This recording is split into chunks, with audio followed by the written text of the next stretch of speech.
ನಮಸ್ಕಾರ ಸ್ನೇಹಿತರೆ, ನಾನು ಇಂದು ವಿಫಲತೆಯು ಯಶಸ್ಸಿನ ಮೆಟ್ಟಿಲು ಎಂಬ ಮಹತ್ವಪೂರ್ಣ ವಿಷಯದ ಬಗ್ಗೆ ಮಾತನಾಡಲು ಬಂದಿದ್ದೇನೆ.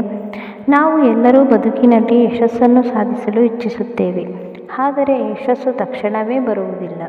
ಯಶಸ್ಸಿನ ಹಾದಿಯಲ್ಲಿ ನಾವು ಅನೇಕ ವಿಫಲತೆಗಳನ್ನು ಎದುರಿಸಬೇಕಾಗುತ್ತದೆ. ಕೆಲವೊಮ್ಮೆ ಈ ವಿಫಲತೆಗಳು ನಮ್ಮ ಆತ್ಮಸ್ಥೈರ್ಯವನ್ನು ಕುಗ್ಗಿಸಬಹುದು. ಆದರೆ ಸತ್ಯ ಏನೆಂದರೆ, ಪ್ರತಿಯೊಂದು ವಿಫಲತೆಯು ನಮ್ಮ ಮುಂದಿನ ಯಶಸ್ಸಿಗೆ ಬಲವಾದ ಮೆಟ್ಟಿಲಾಗುತ್ತವೆ. ವಿಫಲತೆ ಎಂಬುದು ಸೋಲಿನ ಸಂಕೇತವಲ್ಲ, ಅದು ಒಂದು ಪಾಠ, ಒಂದು ಅವಕಾಶ, ಒಂದು ಹೊಸ ಆರಂಭ. ಜಗತ್ತಿನ ಮಹಾನ್ ವ್ಯಕ್ತಿಗಳು ಕೂಡ ಬದುಕಿನಲ್ಲಿ ಅನೇಕ ಬಾರಿ ವಿಫಲರಾಗಿದ್ದಾರೆ, ಆದರೆ ಅವರು ಸೋತು ನಿಲ್ಲಲಿಲ್ಲ. ಅವರು ಪ್ರತಿಯೊಂದು ವಿಫಲತೆಯಿಂದ ಪಾಠ ಕಲಿತು ತಮ್ಮ ದಾರಿಯನ್ನು ಸುಧಾರಿಸಿಕೊಂಡರು ಮತ್ತು ಕೊನೆಗೆ ವಿಶ್ವದ ಮೆಚ್ಚುಗೆಗೆ ಪಾತ್ರರಾದರು. ಈ ಜಗತ್ತಿನಲ್ಲಿ ಯಾವುದೂ ಸುಲಭವಾಗಿ ಸಿಗುವುದಿಲ್ಲ. ಹೊಸದಾಗಿ ನಡೆಯಲು ಕಲಿಯುವ ಶಿಶು ಬೀಳುವುದಿಲ್ಲವೇ?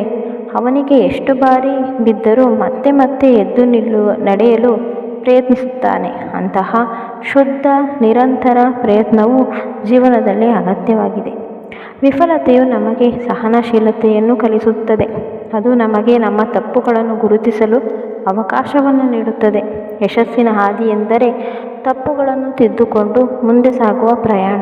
ಯಶಸ್ವಿಯಾದವರು ಯಾರಾದರೂ ತಮ್ಮ ಮೊದಲ ಪ್ರಯತ್ನದಲ್ಲಿಯೇ ಗುರಿ ತಲುಪಿದ್ದಾರೆ ಎಂಬುದು ಅಪರೂಪ.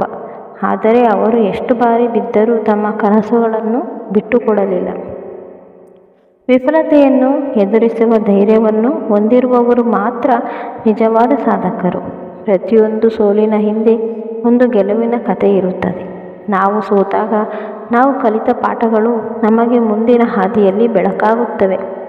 ಈ ಪಾಠಗಳನ್ನು ಅರ್ಥ ಮಾಡಿಕೊಂಡಾಗ ನಾವು ಬದುಕಿನಲ್ಲಿ ಎಡವಿಕೆಗಳಿಂದ ಕೇವಲ ನೋವು ಅನುಭವಿಸುವುದಿಲ್ಲ, ಬದಲಾಗಿ ಬೆಳೆಯಲು ಮತ್ತು ಮುನ್ನಡೆಯಲು ಶಕ್ತಿಯೂ ಪಡೆಯುತ್ತೇವೆ. ಒಬ್ಬ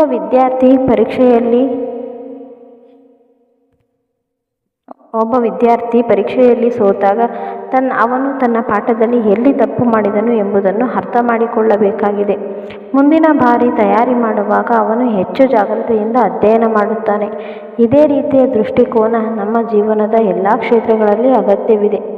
ಪ್ರತಿಯೊಬ್ಬರೂ ತಮ್ಮ ಜೀವನದಲ್ಲಿ ಒಂದು ಸಮಯದಲ್ಲಿ ವಿಫಲರಾಗುತ್ತಾರೆ. ಆದರೆ ಸೋಲು ತಮ್ಮನ್ನು ನಿರಾಶೆಗೊಳಿಸಬಾರದು. ಬದಲಾಗಿ ಪ್ರತಿಯೊಂದು ವಿಫಲತೆಯನ್ನು ನಾವು ಹೃದಯಪೂರ್ವಕವಾಗಿ ಸ್ವೀಕರಿಸಿ ಅದರಿಂದ ಪಾಠ ಕಲಿಯಬೇಕು. ನಮ್ಮ ಸಂಕಲ್ಪ ಶಕ್ತಿಯು ವಿಫಲತೆಯ ಮೀರಿದಾಗ ಮಾತ್ರ ನಾವು ಯಶಸ್ಸಿನ ಶಿಖರವನ್ನು ತಲುಪಬಹುದು. ಹಳ್ಳವು ಹನಿ ಹನಿಯಾಗಿ ಹದಗೊಳ್ಳುವ ನದಿಯಂತೆ ನಿರಂತರ ಪ್ರಯತ್ನ ಮಾಡುವವನೇ ಗುರಿ ತಲುಪುತ್ತಾನೆ ಎಂಬ ಹಳೆಯ ಮಾತಿದೆ. ಈ ಮಾತು ನಮಗೆ ಸ್ಪಷ್ಟವಾಗಿ ಕಲಿಸುತ್ತದೆ, ಪ್ರಯತ್ನಗಳಿಲ್ಲದೆ ಯಶಸ್ಸು ಸಾಧ್ಯವಿಲ್ಲ. ಪ್ರಯತ್ನಗಳಲ್ಲಿ ಸೋಲಾದರೂ ಮುನ್ನಡೆಯುತ್ತಲೇ ಸೇರಬೇಕು.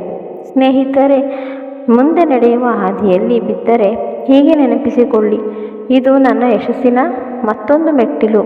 ನಾನು ಬಿದ್ದರೂ ಎದ್ದು ನಿಲ್ಲಬೇಕು, ನಾನು ಸೋತರೂ ಮತ್ತೆ ಪ್ರಯತ್ನಿಸಬೇಕು. ಏಕೆಂದರೆ ಪ್ರತಿಯೊಂದು ವಿಫಲತೆ ನನ್ನನ್ನು ಇನ್ನಷ್ಟು ಬಲಿಷ್ಠ, ಅನುಭವಿ ಮತ್ತು ಸಮರ್ಥ ವ್ಯಕ್ತಿಯನ್ನಾಗಿಸುತ್ತದೆ. ನಾವು ಜೀವನದಲ್ಲಿ ಸಾಧಿಸಬೇಕಾದ ಉದ್ದೇಶಗಳತ್ತ ಮುನ್ನಡೆಯುವಾಗ ಕೆಲವೊಮ್ಮೆ ಕಾಲು ಜಾರಿ ಬೀಳಬಹುದು. ಆದರೆ ಅದನ್ನು ಹಾಸ್ಯವಾಗಿ ನೋಡಿ, ಪಾಠವಾಗಿ ಸ್ವೀಕರಿಸಿ ಮತ್ತಷ್ಟು ಉತ್ಸಾಹದಿಂದ ಮುಂದೆ ಸಾಗೋಣ. ನಿಜವಾದ ಶೌರ್ಯ ಎಂದರೆ ಸೋಲಿನ ನಡುವೆಯೂ ನಗು ತಂದುಕೊಂಡು ಮುನ್ನಡೆಯುವುದು.